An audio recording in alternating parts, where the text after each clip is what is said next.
5 अगस्त को तहरीक-ए-इंसाफ का जलसा होने जा रहा है, उसकी तैयारियां भरपूर तरीके से जारी थी। लाहौर हाई कोर्ट से रुजू भी किया गया, लेकिन आज फैसलाबाद में इंसदाद दहशतगर्दी की अदालत ने 9 मई का एक फैसला सुना दिया और उस फैसले में जो तहरीक-ए-इंसाफ की बची कुची लीडरशिप थी, उसको भी सजाएं सुना दी गई है। अपोजिशन लीडर वफाक में जो है उमर अयूब साहब, उनको 10 साल की कैद सुनाई गई। शिबली फराज साहब और जरताज गुल साहिबा जो है, इनको भी 10-10 साल की कैद सुनाई गई। हामिद रजा साहब को 10 साल की कैद सुनाई गई है, जबकि साबिक वफाकी वजीर फवाद चौधरी साहब मुकदमे से बरी कर दिए गए हैं। मेरे साथ स्टूडियो में मौजूद हैं अली तारिक, सीनियर रिपोर्टर हैं जो कि तहरीक इंसाफ की बीट को कवर करते हैं, और अदनान खालिद जो कि क्राइम रिपोर्टर हैं। और इनसे हम गुफ्तगू करेंगे क्योंकि जाहिर है ये दोनों शख्सियात वो थी जिन्होंने 9 मई को बड़ी करीब से देखा और उसकी कवरेज की, और अब 5 अगस्त के जो जलसे की बात की जा रही है, जिसके लिए कभी अदालत से रुजू किया जा रहा है, कभी डिप्टी कमिश्नर ऑफिस से रुजू किया जा रहा है। इसका पीटीआई का प्लान क्या है, पीटीआई क्या करना चाह रही है, ये तमाम गुफ्तगू हम करेंगे। अली, आपसे शुरू करते हैं। सबसे पहले तो जनाब, क्या कहूँ, बड़ा अफसोस हुआ है 9 मई के जैसा करोगे वैसा भरोगे गिराओ जलाओ के मुकदमे में 108 मुलजिमों को सजाएं सुना दी गई। अली, क्या इसकी तफसीलात हैं? सर, सबसे पहले तो शुक्रिया, आपने प्रोग्राम में हमें दावत दी। सर, पाकिस्तान तहरीक इंसाफ, अब ये जो सज़ाएँ आई हैं, तकरीबन तमाम क़यादत को ही पता था कि ये जो सज़ाएँ हैं आने वाली है। लाहौर में जितने भी लोग थे जो कि इस केसेस में मुलव्वस थे या शामिल थे, वो लोग आप देखें कि पिछले 2-3 दिन से लाहौर में नज़र नहीं आ रहे। तमाम लोग लाहौर से कहीं, कोई केपी के चला गया है, कोई शुमाली इलाका जात में चला गया है, तो लोगों को पता था कि ये सज़ाएँ आनी है। पहले हमने देखा लाहौर वाला केस जो था गौर लखपत में से, वहाँ से आई, फिर सरगोदा से, और अब ये तीसरा केस था। तो लीडरशिप को भी पता था और तमाम लोगों को ये पहले ही पता था, तो तब सब ने जो अपनी जो कहने के छुपने का जो तरीका है वो बना लिया था। और ये कोई नई बात नहीं है पीटीआई के लोगों के साथ, ये पहले से ही 2 साल हो गए मामला तो हो रहे हैं। मेरी जहाँ तक बात हुई है पीटीआई के लोगों से, वो कह रहे हैं कि अब ये जो सज़ाएँ हो गई हैं, ये हमें जो बड़ी अदालतें हैं, हाई कोर्ट्स हैं, वहाँ से हमें सस्पेंड हो जाएंगी। अब आप इस मामले को बखूबी जानते हैं कि अभी सस्पेंड होगी या नहीं होगी, लेकिन पीटीआई अभी भी उम्मीद लगा के बैठी हुई है कि ये जितनी सज़ाएँ हमें हो गई हैं ये सस्पेंड हो जाएंगी। और जहाँ अभी तो अब सस्पेंशन तो फिर वही बात है अली कि अगर इस तरफ हम जाएंगे तो फिर अपीलें जो है ना वो तो कई साल लटकी रहती हैं, समाअत ही नहीं होती उनकी। यहाँ पर मैं एक वजाहत ज़रूर करना चाहूँगा कि ये जो लिस्ट हमारे पास आई थी, इसमें जो सज़ा याफ्ता मुजरिमान की थी, इसमें 23वें नंबर पर था मोहम्मद अमीन अली, जिसकी वजह से मीडिया को, काफ़ी चैनल्स को ये कन्फ्यूजन हुई कि ये अली अमीन गंडापुर साहब हैं। लेकिन बाद में ये कन्फर्म हुआ कि वो सज़ा याफ्ता में नहीं है, क्योंकि वो इस ट्रायल में शामिल ही नहीं हुए थे। और जो केस ट्रायल में शामिल नहीं होता जो कोई मुलजिम, तो उसको फिर केस से अलग करके उसका अलग जो है जब गिरफ्तार करके लाएं या जो भी हो, उस वक्त उसका ट्रायल कंप्लीट किया जाता है। अदनान, अली तारिक, मैं अली अमीन गंडापुर, अली तारिक, अली साहब, एक तो आपने तमाम जो है ना पीटीआई से मिलती जुलती चीज़ें रखी हुई हैं। ये तो हम 9 मई की बात करें, आपने 9 मई पे के दिन में 2023 को क्या देखा, यहाँ पर क्या कितनी तोड़ फोड़ हुई और क्या हालात थे उस वक्त? हम भी बैठे हुए थे, पैनिक थे, आप लोग तो खैर फील्ड में शामिल थे, वहाँ पर ड्यूटी दे रहे थे। जी शदाब साहब, आपको बहुत अच्छे से याद होगा कि जब जमान पार्क से लोगों का एक जमे गफीर कैंट के इलाके में घुसा लाहौर में, वहाँ पर कोर कमांडर हाउस जाकर किस तरह से नारेबाजी की गई, वहाँ पर कैसे पथराव किया गया, फिर वहाँ पर कैसे जलाओ गिराव किया गया। और कई पीटीआई के जो रहनुमा हैं जो भी कहते हैं कि हम तो इसमें शामिल ही नहीं थे, हम तो वहाँ मौके पर मौजूद ही नहीं थे, वो वहाँ पर बाकायदा तौर पर मौजूद भी थे और लोगों को उकसा भी रहे थे। और उनके कई वीडियोस भी हमारे सामने आ चुकी हैं, और इवन हम भी वहाँ पर मौजूद, उनकी जानिब से लोगों को उकसाने के जो बयानात दिए जा रहे थे वहाँ पर खड़े हुए, हम वहाँ पर मौजूद वो सुन रहे थे। लेकिन उसके बाद जब जियो फेंसिंग की गई तो उसमें भी ये लोग वहाँ पर मौजूद थे, और उसी जियो फेंसिंग की बुनियाद पर कई रहनुमा और कई कारकुन जो हैं वो गिरफ्तार किए गए। अभी तक वो कारकुन और वो रहनुमा जितने भी अरेस्ट हैं वो तो हैं, इसके अलावा जितने भी लोग वहाँ पर मौजूद थे जियो फेंसिंग के वक्त, और जो कारकुन अरेस्ट हो गए उसके बाद बरी भी हो गए या जमानतों पर आ गए, या किसी न किस तरह से वो इस पूरे वाक़ये से बच निकले, अभी भी एक लिस्टें जो हैं पूरी पंजाब पुलिस के पास मौजूद हैं। और जो लोग इस तरह की जगहों पर मौजूद थे उस दिन 9 मई को, उन सब के घरों पर अभी भी पुलिस की कड़ी निगरानी है, उसके अलावा पुलिस छापे भी मारती है, उनकी डिटेलें भी पूरी रखी हुई हैं। इवन दो अगर वो लोग ये समझते हैं कि हमारी CDRs भी नहीं है, तो उनके पास इनकी CDRs भी हैं कि ये किन किन लोगों के साथ राब्ते में है। अब 5 अगस्त की कॉल के बाद जो है दोबारा पुलिस, पंजाब पुलिस स्पेशली काफ़ी एक्टिव दिखाई दे रही है। लाहौर शहर की अगर बात करूं तो लाहौर में तकरीबन 85 से ज़ायद रहनुमा और कारकुनों के घरों पर अभी तक छापे मारे जा चुके हैं लाहौर पुलिस की जानिब से पिछले 1 हफ्ते के अंदर, और उसमें अभी तक किसी को अरेस्ट इक्का दुक्का लोगों को ही किया गया होगा। लेकिन छापे जो मारे गए हैं वो इसलिए मारे गए हैं कि इन लोगों का मुकम्मल चेक एंड बैलेंस रखा जाए, इनकी पूरी तफसीलात रखी जाए, इनकी मूवमेंट का ख्याल रखा जाए कि ये किस तरह जा रहे हैं और कहाँ जा रहे हैं, किस तरह से ये लोगों को मोबिलाइज करने की इस एहतजाज की कॉल पर कोशिश कर रहे हैं। ये तमाम तफसीलात रखी गई हैं। आलिया हमजा के हवाले से भी, इस तरह जितने भी एक्टिव लोग हैं स्पेशली लाहौर के, इनकी तमाम एक्टिविटीज़ जो हैं लाहौर पुलिस के पास हैं। और अब जो मुझे मेरे ज़राए से खबर मिली है कि जिन जिन लोगों को ये इंसदाद दहशतगर्दी की अदालतों से, जिसमें सरगोदा इंसदाद दहशतगर्दी और अब फैसलाबाद इंसदाद दहशतगर्दी की अदालतों से सज़ाएं मिल चुकी हैं और जिन्होंने हाई कोर्ट से अभी तक रुजू नहीं किया, तो उनकी गिरफ्तारियों के लिए भी टीमें तश्कील दे दी गई हैं और जल्द टीमें इनको गिरफ्तार करने के लिए भी मुख्तलिफ अजला में रवाना हो जाएंगी। बिल्कुल ठीक है। अच्छा अली, कौन कौन बड़े नाम थे इसके अंदर, ये तो ज़रा बताएं फैसले के अंदर, और फिर आगे ये बताएं कि PTI की आगे क्या प्लानिंग है। अपीलें तो वो करेंगे, जब अपील लगेगी तब उस पर फैसले होंगे। लेकिन मेरे भाई PTI तो असम्बली से निकलती जा रही है, यहाँ तो ज़िमनी इलेक्शन होने जा रहे हैं, क्या हालात होंगे ये मुझे लग रहा है मुस्लिम लीग नून ही 2/3 अक्सरियत दे जाएगी, फिर अकेले हुकूमत बनाएगी। शहजाद साहब, पहले तो एक चीज़ मैं क्लियर कर दूं, बल्कि PTI का मौक़िफ़ ये है जो अदनान ने बात की कि 9 मई में पाकिस्तान तहरीक-ए-इंसाफ के लोग कैंट में ज़रूर गए थे, लेकिन उन लोगों को कह लें कि रिलीफ मिला है जो कि वहाँ पर मौजूद भी थे और जिनका IG पंजाब साहब ने खुद कहा था, जैसे मुराद रास है, उसका IG पंजाब साहब ने खुद कहा था कि ये वहाँ पे मुलव्वस था। फिर उन लोगों ने प्रेस कॉन्फ्रेंस की और उसके बाद वो लोग ये मुराद रास, ये जो सूबाई वज़ीर तालीम, जी बिल्कुल। अच्छा। ये बाकायदा क्राइम रिपोर्टर अदनान को बिल्कुल ये बात का होगा कि IG पंजाब साहब ने खुद कहा था कि इनकी कॉल जो है ट्रेस हुई है, ये वहाँ पर उस प्लानिंग में शामिल थे। लेकिन बाद में जब इन लोगों ने पार्टी छोड़ दी या कह लें कि IPP में चले गए, तो फिर इनके ऊपर जो है मुकदमात भी ख़त्म हो गए और तमाम जो चीज़ें हैं ना वो सामने इनकी बिल्कुल ही क्लियर हो गए। तो ये चीज़ जो है ना सामने आती है, इससे हम भी एज अ जर्नलिस्ट भी देखते हैं कि ये 2 पहलू हैं। एक वो लोग हैं जिन्होंने मतलब कि अभी भी उनके ऊपर कार्रवाइयाँ हो रही है, एक वो लोग हैं जिन्होंने प्रेस कॉन्फ्रेंस की और उनको जो है पिछली गली से वो निकल गया। गलती का एहसास हो गया ना। चले फिर ये माने ना कि इसी तरह देखें ना, फवाद चौधरी अकेले ही हैं मेरे ख्याल से जो इस पूरे केस में अभी तक बरी हुई हैं। नहीं और 3-4 और भी होगा, लेकिन फवाद चौधरी एक वो हाईलाइटेड नाम है और बेसिकली ये पिछले कुछ दिनों से बाकायदा तौर पर पार्टी में वापस आने का अंदिया भी दे रहे हैं और बाकायदा तौर पर पार्टी को टेक ओवर करने का भी अंदिया दे रहे हैं कि पार्टी को कुछ ऐसे मेरे जैसे रहनुमाओं की, बाकायदा तौर पर इनडायरेक्टली वो ये कह रहे होते हैं कि मेरे जैसे रहनुमाओं की पार्टी को जरूरत है। हम यही सुन रहे हैं। जिस स्पीड से ज़ाय हो रही है ना, मुझे लग रहा है एंड पे फवाद चौधरी साहब ने बानी जाना है। नहीं, फवाद चौधरी साहब का सर मसला ये है कि वो पाकिस्तान तहरीक-ए-इंसाफ की एक आवाज़ रहे हैं और एक फेस रहे हैं, लेकिन बोलना आता है, हाँ, बोलना आता है। जब मसला की सियासत को समझते हैं, और जब मसला ये कि अब जैसे लोग आके बैठ गए हैं तो वो चीज़ें सब अपने सामने होता देख रहे तो उनसे रहा नहीं जाता। वो एक तरफ तो सोचते हैं कि ठीक है साइड पे, फिर लेकिन जब वो इनकी हरकतें देखते हैं तो वो फिर बोल पड़ते हैं। लेकिन तो अब बाची वो गए हैं तो क्या पता अब वही सारा कुछ टेक ओवर कर ले। ये तो चलिए अलीप, हमें नाम तो बताएं कौन कौन से हो रहे हैं, जरा देख के बताएं बेशक हमें। बेसिकली सर इस वक्त अगर बात की जाए ना PTI के जो अभी लोगों की एक बड़ी तादाद जो कि कह लें कि इस केस में चली गई है, अगर हमारे पास उनकी लिस्ट आई है, ये लिस्ट मैं आपको बल्कि देख के ही बताता हूँ। मैं आपको भेज तो खुद पढ़ लेता हूं। सबसे अहम तो जो शिबली फराज साहब है, ये पाकिस्तान तहरीक-ए-इंसाफ के पुराने लोगों में से हैं। ये अहमद फराज साहब के जी साहबजादे शिबली फराज साहब, ये इसमें इनका नाम है। उसके बाद शेख राशिद शफीक साहब, ये जो शेख रशीद साहब के भतीजे हैं। उसके बाद उमर अयूब साहब, उसके बाद अशरफ सोना साहब, ये उसके बाद हसन नवाज़, ये बड़ा एक अहम नाम है हसन नवाज़ साहब। ये बेसिकली पिछले दिनों से काफ़ी एक्टिव थे, इनके घर में ओन अब्बास बप्पी और बाकी तमाम लोग जो हैं मीटिंग्स वगैरह कर रहे थे, तो अब ये भी नायल हो गए हैं। राय मुर्तज़ा है, उसके बाद ज़रताज गुल है,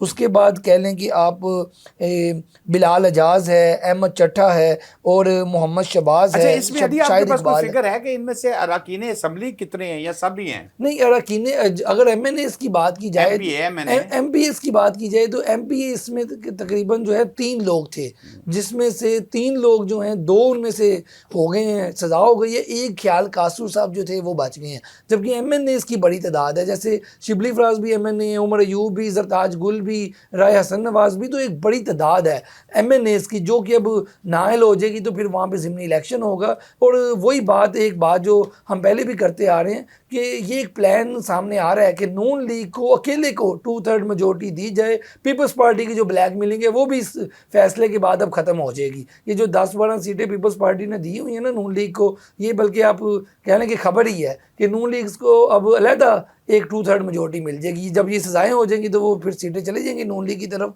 तो फिर नून लीग अलहदा एक 2/3 अपनी मामला कर लेंगे। अदनान, आप क्या कहते हैं जी? ये इसमें पहले थोड़ा सा मैं अपने नाजरीन को ये बता दूं कि जो जिन लोगों को सजाएं हुई हैं इनके पास अभी हाई कोर्ट में अपील का हक मौजूद है। ये हाई कोर्ट में अपील दायर कर सकते हैं और वो 30 दिन का इनके पास टाइम होगा। अगर उसके अंदर ये अपील दायर कर दें तो ठीक है, नहीं तो इसका मतलब ये है कि उन्होंने सज़ाओं को कबूल कर लिया।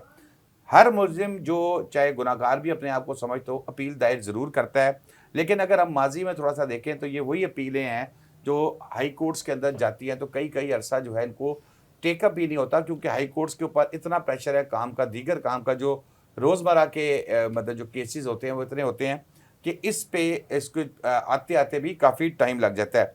अदनान, क्या तैयारी है जी इस वक्त इसकी तहरीक इंसाफ की? तो अली तारिक बताएगा 5 अगस्त के हवाले से, आप बताएं दूसरी तरफ क्या तैयारियां हैं? दूसरी तरफ शादाब साहब बहुत हैवी तैयारियां पिछले 2 साल से ही चल रही हैं और 2 साल से ये क्रैकडाउन का सिलसिला जारी है। जब से ये 9 मई किया गया है ना, उसके बाद इदारों ने इस बात का फैसला कर लिया हुआ है कि किसी तरह से भी किसी PTI जैसी जमात को जो है वो प्रोटेस्ट करने की भी इजाज़त नहीं दी जाएगी, इवन दो कि इनके रहनुमाओं कारकुनों के घरों पर प्रॉपर निगरानी की जाती है, प्रॉपर इनकी सर्विलियंस की जाती है। यहाँ पर एक एक अफसर जो है वो अपॉइंट किया जाता है और वो मुतलका थाने का भी नहीं होता, वो किसी और थाने का होता है कि अगर कोई शख्स इकबाल टाउन में रहता है तो उसकी निगरानी कोई धर्मपुरा का पुलिस वाला कर रहा होगा। इसी तरह हर जगह का एक एक ऑफिसर जो है, एहलकार जो है वो अपॉइंट किया हुआ है और ये पूरी लिस्ट जो है एक इदारे से बन के आती है, फिर दूसरे इदारे में आती है, वहाँ के लोग भी सर्विलियंस करते हैं, फिर पुलिस के पास भी आती है, फिर पुलिस भी सर्विलियंस करती है और पूरी रोज़मर्रा की इनकी सारी तफसीलात जो हैं वो जा रही होती हैं कि कौन कौन कहाँ मूव कर रहा है और कौन कौन कहाँ जा रहा है। ये इसी तरह की सूरत हाल चल रही है। कई लोग जो हैं इस टाइम फ़रार भी हो चुके हैं, कई लोग मफरूरी में भी हैं। जैसे हमाद अज़हर अपने वालिद के इंतकाल पर लाहौर में आए तो उसके बाद 3-4 दिन बाद पुलिस की टीम जो है उनके घर गई, लेकिन वो उनको अरेस्ट करने के लिए नहीं गई थी। अभी अली से भी मेरी प्रोग्राम से पहले यही बात हो रही थी, वो उसको हमाद अज़हर साहब को वो अरेस्ट करने के लिए नहीं गए थे, वो सिर्फ चेकिंग करने के लिए गए थे कि हमाद अज़हर अपने घर पर ही मौजूद हैं। हालांकि हमाद अज़हर जो हैं अभी तक ज़मानत भी नहीं उन्हें मिली हुई, लेकिन पुलिस ने इनके साथ इसलिए लीनियंसी की क्योंकि उन्हें ऊपर से ऑर्डर थे कि हमाद अज़हर अपने वालिद के इंतकाल पर आएंगे तो उनको अपने वालिद के जनाजे को पढ़ने दिया जाए, वहाँ पर अपनी फैमिली के साथ टाइम स्पेंड करने दिया जाए और हर तरह से उनको जो है ईजी रखा जाए। तो पुलिस की जानिब से उन्हें मुकम्मल तौर पर ईजी रखा गया, लेकिन 4-5 दिन बाद ये पुलिस ने कंफर्मेशन करना चाहिए कि वो अपने घर पर मौजूद हैं कि नहीं। तो उसी रात ही हमाद अज़हर ने अपने घर के CCTV कैमरों की CCTV फुटेज जो है वो ट्विटर पर अपलोड कर दी और उन्होंने कहा कि पुलिस ने मेरे घर पर छापा मारने की कोशिश किया या पुलिस मेरे घर पर आई थी। उसके बाद हमाद अज़हर फिर से दोबारा से रूपोश हो चुके हैं। इस तरह तमाम रहनुमा जो जेल में भी है ना, उनकी फैमिलीज की भी निगरानी रखी जा रही है। अभी ब्रेक लेते हैं, ब्रेक के बाद वापस आएंगे तो अली से पूछेंगे कि हमाद अज़हर साहब जो यहाँ से गायब हुए हैं अब वो कहाँ से बरामद हो सकते हैं ब्रेक के बाद। वेलकम बैक जी। अली, अदनान ने बताया कि हमाद अज़हर साहब जो है वो वहाँ से गायब हो चुके हैं, तो अब कहाँ से बरामद होंगे, क्या इत्तलात हैं आपके पास? हमाद अज़हर साहब के हवाले से जो बातें पिछले कई दिन से चल रही हैं, बल्कि मैं तो कहूँगा कि प्रोपोगंडा किया जा रहा है कि आपने भी वो खबरें देखी होंगी सिद्धार्थ साहब कि हमाद अज़हर जो हैं वो नून लीग में जा रहे हैं। मेरी जो बात हुई है हमाद अज़हर से, नून लीग में कोई नहीं जा रहे। वो इसलिए नहीं जा रहे कि NA 129 जो है उसका शेड्यूल भी आ गया है और 18 सितंबर को इलेक्शन भी है। तो हमाद अज़हर साहब जो है पाकिस्तान तहरीक इंसाफ की जो सीट है, ये जो NA 129 की, हमाद अज़हर या तो खुद इलेक्शन लड़ेंगे यहाँ से या फिर उनकी वाइफ यहाँ से इलेक्शन लड़ेगी। और मेरी इतलात ये है कि हमाद अजहर साहब ने पेशावर हाई कोर्ट से अब आने वाले दिनों में रुजू भी कर लेंगे, तो अब मेरा ख्याल है कि वो KPK से आपको नजर भी आएंगे सामने। KPK से वो जो इसको कहते हैं प्रोटेक्टिव हाँ, बेल, प्रोटेक्टिव बेल करवा के तो फिर वो यहाँ पर आ जाएंगे। अब आ जाए जी, ऑल पार्टीज कॉन्फ्रेंस भी हो रही है, बड़ी सारी डिटेल्स ना बताना, लेकिन जो मोटी मोटी चीजें क्या प्लान कर रहे हैं 5 अगस्त के बारे से। 5 अगस्त के वाले से नून जो इस वक्त PTI है वो बड़ी एक्टिव हुई है सर। लोग, इन्होंने पहले भी कई बार कॉल्स दी है, लेकिन इस बार जो इन्होंने कॉल दी है वो इनकी देखने में कुछ है और असल में कुछ है। पाकिस्तान तहरीक इंसाफ ने सबसे पहले तो ये काम किया है कि 5 अगस्त को मीनार पाकिस्तान में जलसा करने की एप्लीकेशन दे दी है, जबकि इनको पता है कि वो जलसे की इनको इजाज़त नहीं मिलनी, लेकिन इन्होंने सारी तवज्जो उधर लगा दी है। और असल में अब ये कर क्या रहे हैं, मैं आपको ये बताऊं कि जो ऑल पार्टी कॉन्फ्रेंस हो रही है जिसको लीड कर रहे हैं महमूद अचकज़ई और मुस्तफ़ा नवाज़ खोखर और तमाम उसमें पार्टीज़ के लोग भी शामिल हैं, ये आज ही शुरू हुई है इस्लामाबाद में। पहला दिन आज उसके और कल भी 2 रोज़ा ये कॉन्फ्रेंस है। इसके अंदर फैसला होगा कि 5 अगस्त को करना क्या है। मेरी इतलात के मुताबिक और ज़राए के मुताबिक इस बार पाकिस्तान तहरीक इंसाफ जो है वो गली महल्ले का एहतजाज नहीं करेगी, बल्कि ये पूरा पाकिस्तान जो है बंद करने का प्लान रखती है। ऐसा करेगी ये कि जो KPK वाली साइड है, लाहौर की मोटरवेज़ है या इस तरह के जो GT रोड टाइप है, ये बंद करने का प्लान रखती है। आगे ये इसको कामयाब कर सकते हैं या नहीं कर सकते वो अलहदा बात है, लेकिन महमूद अचकज़ई और उसमें कुछ बलूचिस्तान के लोग भी हैं, वो ये ज़ेरे गौर है बातें कि हम जो है एक पूरा प्रेशर ग्रुप बनाएं और प्रेशर बनाकर बहुत सी जो मेन शहराएँ हैं वो बंद करें और उसके बाद जो है फिर हुकूमत को कहें कि हमारे साथ मुज़ाकरात पे आके बात करें। तो ये चीज़ें जो हैं ज़ेरे गौर हैं आने वाले दिनों में। अब आप बताएं, आप क्या कहते हैं जी? ये उनकी प्लानिंग मैंने आपको बता दी। अब आप देखें उन्होंने क्या, पंजाब पुलिस जो है वो क्या कर रही है। शदाब साहब, अली जो बात कर रहे हैं ना KPK में इम्प्लीमेंट हो सकती है, पंजाब या इस्लामाबाद में मैं इस बात को एक्सेप्ट ही नहीं करता, क्योंकि वहाँ पर और इस पंजाब में जो है काफ़ी सख्ती पुलिस की जानिब से की गई है। इवन दो कि पुलिस इस टाइम इतनी एक्टिव है कि उनको ऊपर से ये भी उनको ये परमिशन मिल चुकी हुई है कि डंडे सोटे भी चलाने पड़े तो चला दीजिएगा। अब PTI वाले कहाँ से निकलेंगे और कितने निकलेंगे ये देखना है। मेरे ख्याल में PTI वाले खुद भी बहुत ज़्यादा डरे हुए हैं। सूरत हाल काफ़ी मुश्किल हो चुकी है इनके लिए कि घरों से निकल के एहतजाज कैसे करेंगे। कई लोगों के घर वालों ने तो उन्हें बाकायदा तौर पर मना कर रखा है कि 5 अगस्त को तो तुमने घर से नहीं निकलना, क्योंकि पुलिस ने पूरी तैयारी की हुई है। हर थाने की अलग-अलग ड्यूटी लगी हुई है, हर पुलिस वाले की अलग-अलग ड्यूटी लगी हुई है। हर अफसर इस मामले में एक्टिव दिखाई दे रहा है, क्योंकि क्राइम जो हो रहा है उसको CCD के हवाले कर दिया गया पहले से ही कि CCD उसको हैंडल करे। पुलिस को अब बाकायदा तौर पर यह सिक्योरिटी का काम दे दिया गया है कि PTI के साथ कैसे डील करना है। और पुलिस की जितनी नफरी है वो इजीली लाहौर शहर में तो बहुत आराम से PTI के जितने कारकुन मैं 2 साल से निकलते हुए 9 मई के बाद देख रहा हूँ, वो इतने कारकुनों को तो उनके 4 थाने आराम से हैंडल कर लेते हैं। ठीक है, क्योंकि PTI को उन्होंने डरा इतना दिया हुआ है अब कि PTI अपने कारकुन बाहर निकाल ही नहीं पा रही, कारकुन डर के ही नहीं निकल पा रहा, क्योंकि पुलिस का। एक सवाल ये है कि जो मैं भी अक्सर सुन रहा था, जो तहरीक इंसाफ से ताल्लुक रखने वाले कुछ दोस्त थे, वो ये कहते हैं जी क्योंकि 5 अगस्त को एक बहुत अजीमुल शान एहतजाज होने वाला है, तो ये उसके लिए सजाएं सुनाई जा रही है। अच्छा, मुझे जो मेरी जो जितनी समझ है अदालत के हवाले से, ये तो एक ट्रायल चल रहा था, 2023 का ये वकूआ है, उसके बाद ट्रायल चलता रहा, मुलजिम आए गए, पकड़े गए, बेलें भी हुई, वो पहले ही डेट हो चुके हुए थे, लेकिन बहरहाल देर है दुरुस्त है, जो भी है उन्होंने फैसला एक डिटेल उसका कर दिया। आपके नज़दीक क्या इसमें कोई ऐसा आंसर हो सकता है कि हम ये कहें कि जी क्योंकि 5 अगस्त का उन्होंने वो जलसा जो या एहतजाज की कॉल दी है उसको डिफ्यूज करना है, इसलिए सजाएं सुना रहे हैं? शदाब साहब, टाइमिंग तो देखें, अगर बात की जाए टाइमिंग तो 5 अगस्त की कॉल के करीब है, और छोटी मोटी सजाएं नहीं है, 10-10 साल की सजाएं हैं। इसमें एक नाम ऐसा है अहमद चट्टा, जिनको कुछ दिन पहले सरगोदा इंसदादे दहशतगर्दी की अदालत से भी 10 साल कैद की सजा सुनाई गई, और आज फैसलाबाद अदालत से भी उन्हें 10 साल कैद की सुनाई गई। तो जब कारकुन के घर वाले ये नाम देखेंगे, खबर देखेंगे टीवी चैनल्स पर चलते हुए, तो ऑब्वियसली एक डर खौफ की फिजा जो है उन कारकुनों के घरों में भी पैदा होगी कि हम निकलेंगे तो हमारे साथ भी ये सब होगा।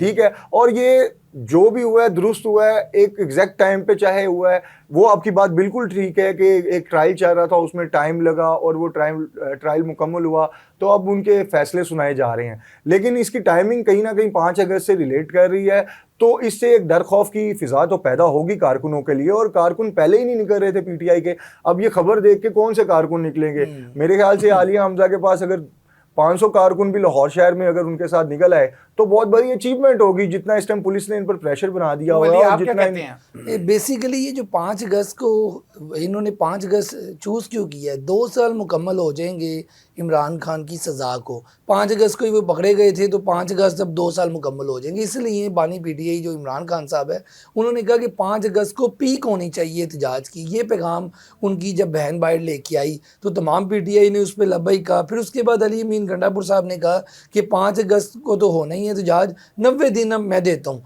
वो 90 दिन के बीच में जब बात आ गई, मजीद कन्फ्यूजन हो गई कि 5 अगस्त को एहतजाज होना है या 90 दिन की बात होनी है। बहरहाल बानी पीटीआई तक ये बात पहुँच जानी थी, इसलिए तमाम लोगों ने 5 अगस्त को वापस रुजू कर लिया। अब 5 अगस्त को ये पीक चाह रहे थे, और ये पीक पीटीआई की सेंस में या बानी पीटीआई की सेंस में ये था, जो मुझे उनकी बहनों से बात पता चली है, कि ये एहतजाज करते रहेंगे, तहरीक चलाते रहेंगे। 5 अगस्त को फिर वो तहरीक जो होगी अपने पीक पे होगी। लेकिन आज 31 हो गई है, तो माजी में तो हम देख रहे हैं कोई ऐसा एहतजाज नहीं हुआ।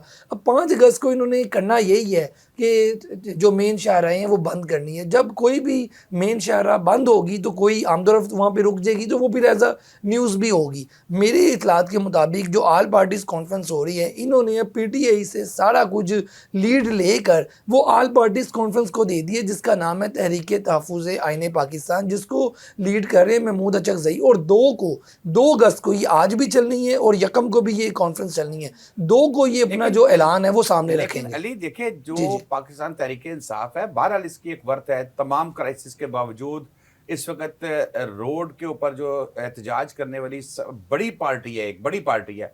मैं सबसे बड़ी कहूँगा, सबसे बड़ी कहूँगा, क्योंकि इसके बाद दूसरे नंबर पे जिसके कहते हैं हम स्ट्रीट पावर, वो जमात इस्लामी हुआ करती थी। लेकिन आजकल तो स्ट्रीट पावर इसके पास है, तहरीक इंसाफ के पास कम से कम पंजाब और सिंध की हद तक। अब यहाँ से अगर निकल गए, कोई एहतजाज बारों बार होता रहा, तो उससे क्या फ़र्क पड़ेगा? बेसिकली बात तो यही है कि ये भी प्रेशर ही डालना चाह रहे हैं, और प्रेशर जब भी बनेगा, अगर देखा जाए माजी में भी जैसे बनता रहा है कि ये लॉन्ग मार्च करें। लॉन्ग मार्च जब होगा, जब केपी के वाले निकलेंगे पंजाब में, तो वाकई इदनान की बात से मैं एग्री करता हूँ कि 9 मई के बाद कोई भी बड़ा जो है एहतजाज पंजाब या लाहौर नहीं कर सका। उसकी वजह यही है कि इनके पास, पंजाब के पास कोई ऐसा बंदा नहीं है। अगर परवेज़ लाई साहब या फिर शाह महमूद कुरैशी लीड कर रहे होते तो अलग बात थी। वैसे तो बंदा पीटीआई का जो कारकुन है वो इमरान खान के नाम पे निकलता है, वो किसी दूसरे को लीडर मानता ही नहीं है। तो यहाँ पर तो चीफ ऑर्गेनाइजर आलिया हमजा है, तो आलिया हमजा साहिबा अपनी कोशिश कर रही हैं, मेहनत कर रही हैं। लेकिन अब बानी पीटीआई वाह कॉल दे और जमान पार्क में आके बैठ जाए, वो एक बात है, और आलिया हमजा एक लीड करे तो वो एक और बात है। और पाकिस्तान तहरीक इंसाफ का कारकुन का मसला यही है कि वो जो अपना लीडर मानता है वो इमरान खान को मानता है, और उससे नीचे किसी को भी नहीं मानता। और एक प्रोग्राम में आपने भी ये बात की थी कि इमरान खान साहब ने जो सबसे गलती, कह लें कि अहम गलती की है, या जो पीटीआई की तरफ से गलती हुई है, कि इन्होंने इमरान खान के बाद किसी और को लीडर बनाया ही नहीं है। मतलब कि इमरान खान ही लीडर है, इमरान खान ही पीटीआई है। उसके बाद ना कारकुन किसी की बात मानता है और ना ही कारकुन किसी के पीछे चलने को तैयार है। वो कहता है खान ने जो कहा है मैंने वही करना है। तो अब खान साहब तो जेल के अंदर है, फिर वो गैप भी लाजमी बात आ गया हुआ है। बिल्कुल, एक ब्रेक ले लें यहाँ पर नाज़रीन, और ब्रेक के बाद आएंगे तो गुफ्तगू का सिलसिला जारी रखेंगे।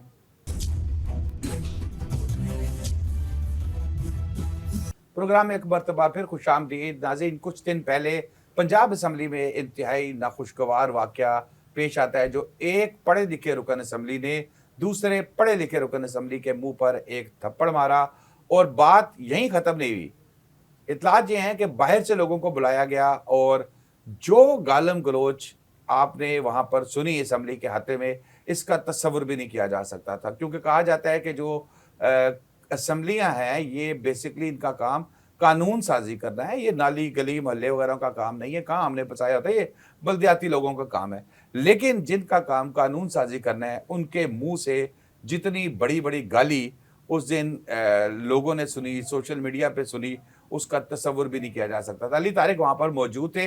अली, ये ज़रा आप बताएं, वाक़या हुआ कैसे, बात कहाँ से शुरू हुई और थप्पड़ तक कहाँ आ गई? क्योंकि एक्सट्रीम है ना थप्पड़। जी सर, बिल्कुल। पंजाब असम्बली में एक बार तमाशा नहीं लग चुका, पिछले कई दिन से हम देख रहे हैं कि यहाँ तमाशे रोज़ाना लगते हैं। मरियम नवाज साहिबा जो कि वज़ीर आला पंजाब है, जिस दिन उनकी स्पीच थी बजट के ऊपर, उस दिन भी हमने देखा कि पीटीआई के जो लोग थे वो नारेबाजी कर रहे थे। और ये नहीं कि पीटीआई के लोग नारेबाजी करते हैं, जो मुस्लिम लीग नून के जो हुकूमती बेंचों पर लोग बैठे हैं वो भी नारेबाजी जो है गलीज़ करते हैं, वो इमरान खान के हवाले से गलीज़ बातें करती हैं, और ये जो है जो नून लीग की क़यादत है उसके हवाले से जो है गलत बातें करते हैं। अब उस दिन का वक़ुआ ये हुआ है कि खालिद निसार डोगर साहब जो कि पाकिस्तान तहरीक इंसाफ के एमपीए हैं, वो बैठे हुए थे। मोइन कुरैशी साहब जो कि डिप्टी ओपोजिशन लीडर है, वो स्पीच कर रहे थे। आपने वो वीडियो भी देखी होगी कि जब deputy opposition leader Moin Qureshi speech कर रहे थे तो जो आपके डिप्टी स्पीकर हैं वो उनको रोक रहे थे हसाम को कि यार बस करो ना करो। वो नारेबाजी कर रहे थे, वो उसको डिप्टी स्पीकर साहब ही रोक रहे थे जो कि उस वक्त स्पीकर पंजाब असम्बली थे कायम मकाम के। अच्छा, मोइन कुरैशी साहब ने उनको 3-4 बार मना किया कि यार मैं अपनी बात कर लूँ तो अभी ना बोलो। इतने में स्पीकर साहब ने भी उसको मना किया कि यार मैं ये बात कर रहा है डिप्टी अपोजिशन लीडर, तो आप क्यों बोल रहे हो। इतने में जो खालिद निसार डोगर है, मोइन कुरैशी के बिल्कुल कह लें कि 2 बेंच छोड़ के पीछे बैठा हुआ था, उसने उसे हाथ से मना किया कि भाई ना करो, हमारे लीडर साहब बोल रहे हैं, डिप्टी ओपोजिशन लीडर। उसने उसको इशारा किया सामने आज को अपनी तरफ बुलाने का। जब खालिद निसार डोगर साहब उस तरफ गए हैं तो जाते ही वो भी क्योंकि गुस्से में थे, वो भी गुस्से में थे।